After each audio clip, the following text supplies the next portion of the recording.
In today's field test, we'll be trying out the Samsung NX500 with professional photographer and amateur mycologist Eric Johnson. With Eric, we'll take a trip into the forests of Washington State in the search of edible mushrooms, capturing some scenes along the way. After harvesting our bounty, we'll take our mushrooms back to Seattle, where chef and food photographer Aran Goyoga will give us some tips on food styling and photography. And then, we'll eat.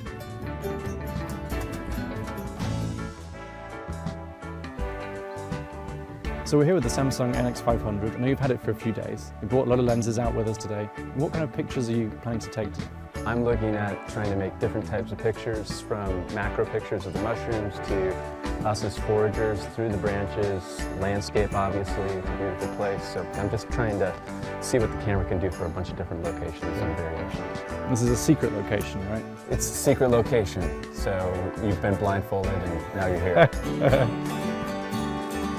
Eric Johnson is a professional photographer focused on the impact of humans on the environment. Based in Seattle, he teaches photography at the University of Washington. His most recent work, the Mushroom Camp Project, explores the world of wild mushrooms, from the secretive ways of professional foragers to high-stakes mushroom auctions in Japan. He is an avid mushroom forager who spends many weekends in the woods with his friends and family. I haven't been mushroom foraging before. I like mushrooms, but I wouldn't know how to choose one that was going to kill me versus one that was going to make a good meal. I mean, what? You should never eat anything that you can't identify positively. That's a good rule for life. And if it's moving, don't pick it. The Samsung NX500 is a mid-range interchangeable lens camera. It offers a lot of the same still and video features as its high-end cousin the NX1, but in a smaller and considerably less expensive body. Compared to the NX1, the NX500 lacks a built-in viewfinder, and its maximum frame rate is slower at 9 frames per second compared to 15. Importantly though, the NX500 inherits the NX1's very capable autofocus system and 28 megapixel APS-C format sensor. Both cameras can shoot 4K video, but footage is cropped by 2.4 times when shooting in this mode on the NX500. Ergonomically, the NX500 is a mixture of the classic and the modern. A good range of external controls makes it a pleasure to shoot manually, while a very responsive touchscreen makes it easy to adjust settings. Are we near there yet? Nope. So we just found our first chanterelle. I'm kind of interested in this macro lens. It's got some image stabilization, which sounds pretty cool under these low light conditions. What I like to do is to simply cut it at the bottom of the stock as close as you can. That way, all of the chanterelles that are around here, they'll continue to come up, keep coming back to this spot. The chanterelle, one of the things I love about it is it's got this beautiful color which stands out. This looks like, yeah, it's fall, it's gold. Let's pick this thing and eat it, you know?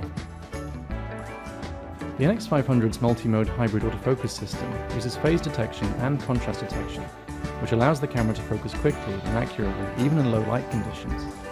A total of 205 phase detection AF points covers 90% of the imaging area, so subjects can be tracked across a wide area of the frame. I wanted to try and make a portrait of you, if you're all right with it.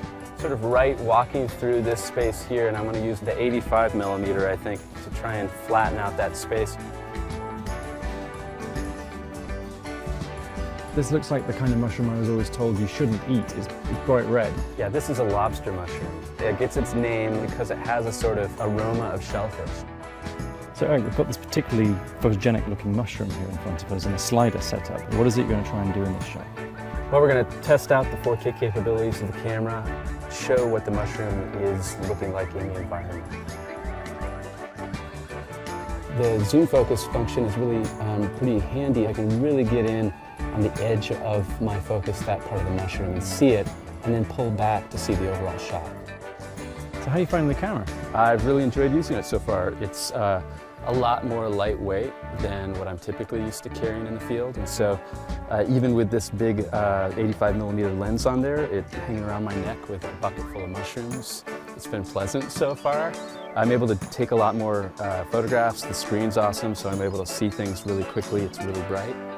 Mushroom hunting, you're down on the ground a lot. You're seeing things from a much lower perspective. So this camera's awesome because it sort of replicates that experience, that perspective. All right, Eric, we have an incredible haul of mushrooms here, and I think we have a lot of pictures between us too. So what happens next? Next, we're gonna hopefully take them to get cooked by somebody that knows a lot better what to do with them than I do. The following day, we headed down to Pike's Place Market to do some shopping with chef, food stylist, photographer and blogger Aaron Goyoga. Brought up in the Basque Country in Spain, Aaron has a lifelong fascination with food and cooking. Her studio doubles as a fully functional kitchen, and tonight we'll be cooking, taking photographs and hosting a small dinner party. Well, Aaron, thank you for welcoming us to your kitchen studio. What do you normally do in this space? So I host workshops, I host other photographers, I do cookbook shoots, restaurant shoots, so things that are all around recipe development and food styling and photography. I was trained as a chef. I think I have a very special relationship with food, and photography is just a medium. It really is very natural. There's no tricks. It's just about cooking, representing food in a very organic way, as you would eat it as it's cooked. Okay, so we've got the lobster mushrooms and the chanterelles that we foraged. Talk us through the shoot. How's it actually going to go? We're going to photograph the mushrooms and their raw state, and then we're going to do a little bit of shooting the process of cooking. We're going to do some still lifes of the actual finished dishes, and then dinner. Mushrooms are pretty slow moving, but not when they're being chopped and prepared for the table. I took this opportunity to try out the NX500's fast capture rate of 9 frames per second. The only downside to this feature is the very limited burst depth in RAW mode, but switching the camera to JPEG means you can shoot extended bursts without hitting the buffer. Here we have a marble piece that's kind of cool colors, and these are warm colors.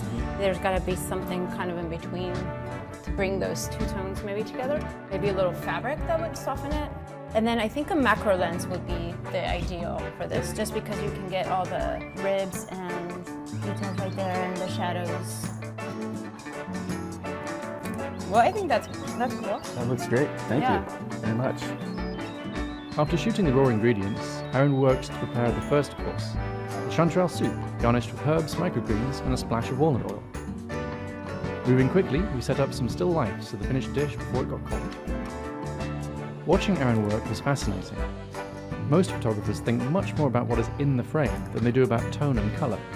But Aaron's compositions aren't traditional and rely on the subtle play of tones in the food and the surfaces on which it is placed. Good food photography makes you want to eat, but Aaron's clean, stylish work also sells a lifestyle. If I'm composing, I always start with no props, and then I look at it and then I build. Do I need a spoon? Do I need a napkin? We've photographed the dishes. Now what comes next? We're going to set a table and we're going to eat. That sounds great. It's been a fun couple of days working with Eric and Aaron. It's rare on these field tests that we get to eat what we've shot, but everything came together very nicely. The Samsung NX500 is a very different camera to the NX1, despite their shared features. Its smaller size and lighter weight make it a better camera for everyday shooting, while the advanced AF system, high-quality sensor and refined ergonomics deliver excellent results in all of the settings in which we used it. Until next time, I'm Barney Britton from dpreview.com. Bon appetit!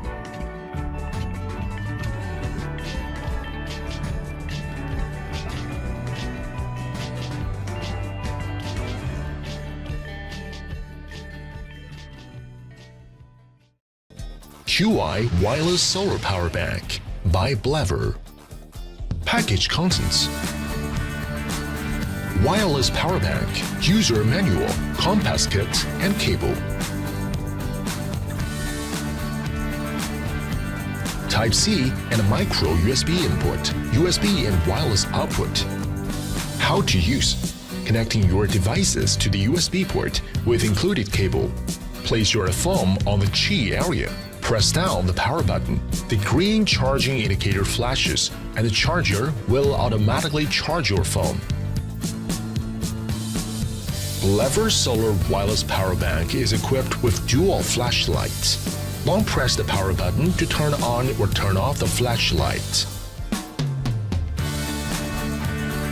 IPX4, splash-proof, shock-proof, dust-proof, sturdy, durable, portable. Always ready to go.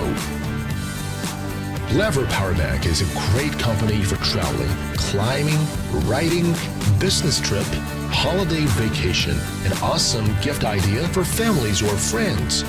Wireless charger, solar charger, power bank, Dual flashlight, compass kit ring, 1 for 5 purposes.